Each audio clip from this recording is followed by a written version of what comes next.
But yeah, it is a shame. It is a shame that because it's a big thing. I mean, it must have cost a fortune to keep it up. I'm pretty sure, yeah. It is, and it was a bit of a white elephant. I think it's also sad because once you pour so much money into it, you still need money to maintain it. Of course. Which I think is the curse of Malaysia if you look at it as a whole, right? Yeah. A lot of the buildings and the infrastructure here. That's why, in some ways, the Singapore way of doing it was better because you can close it down for 3 years. You have your event, you open it up again, and that's it. It's done, and you do maintain it because you maintain it because they're public roads. So you maintain them. So you do maintain them anyway.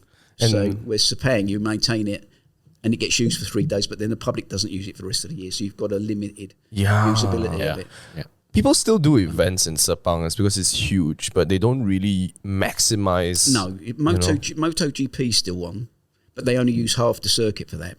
Oh. And then you've got lots of corporations, Toyo and blah, blah, blah. They do, but they're small. They're nothing like Formula One or MotoGP. I'm assuming you are also very, you're a fan of the F1 then? No. Oh, you're not? No. I did it because I was part of Lotus. I was asked to put a training thing on, like work out a training program. And I could have said, well, what we'll do is we'll train petite proton people in CATIA. and you know what I mean? You could have said that. Yeah. And they would have probably been happier with that, actually. But I was probably being a bit over-ambitious when I said, well, why don't we do it properly? They probably thought I'm trying to build an empire. But I was looking at it as... potential. Sepang's only up the road from where we were, Bukit Jalil. Yeah. Only up the road, brother. It's quite a distance, But we had a Formula One background. We could get all the elite universities to get involved in it. And then we had an F1 track. And then it still was only being used partially. For main events, it was getting used for a week for Formula One, a week for MotoGP, and then there was other stuff. And I just thought, well, why don't they, if they put it up, they could use it all the year round. It'd be a win-win.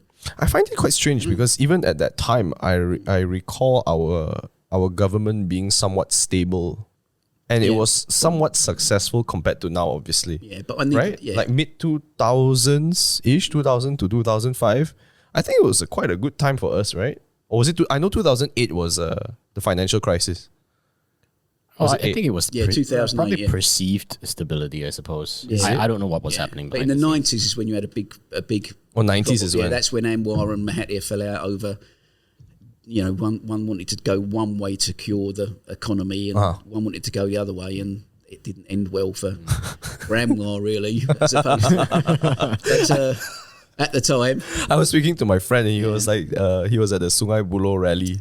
And he was saying how Anwar was there. He's like, I lived in Sungai Buloh for so long. And actually he was living in the prison for so long. Yeah, Sungai Buloh prison. Yeah. That was harsh.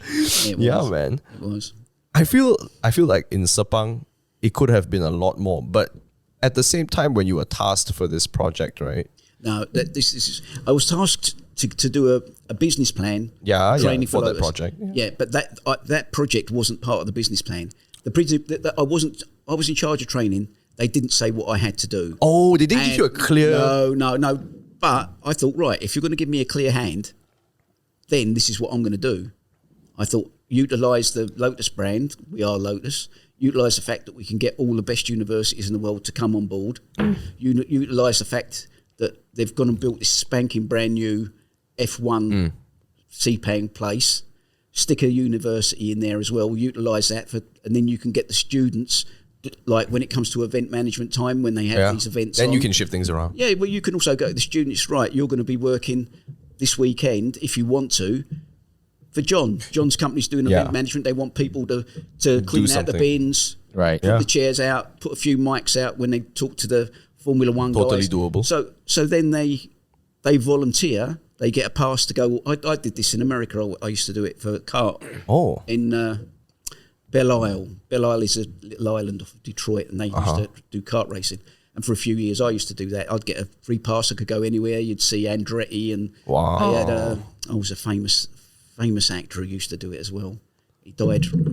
He was married to an actor. Anyway, his name will come back. But you'd see people that you'd seen on television there. But you could go anywhere. But you then had to go and put chairs out for people, or you had to do a simple volunteer pick work. Pick up dustbins. And do you think, Drew, this is a potential for a lot of schools today, like in Taylor's University,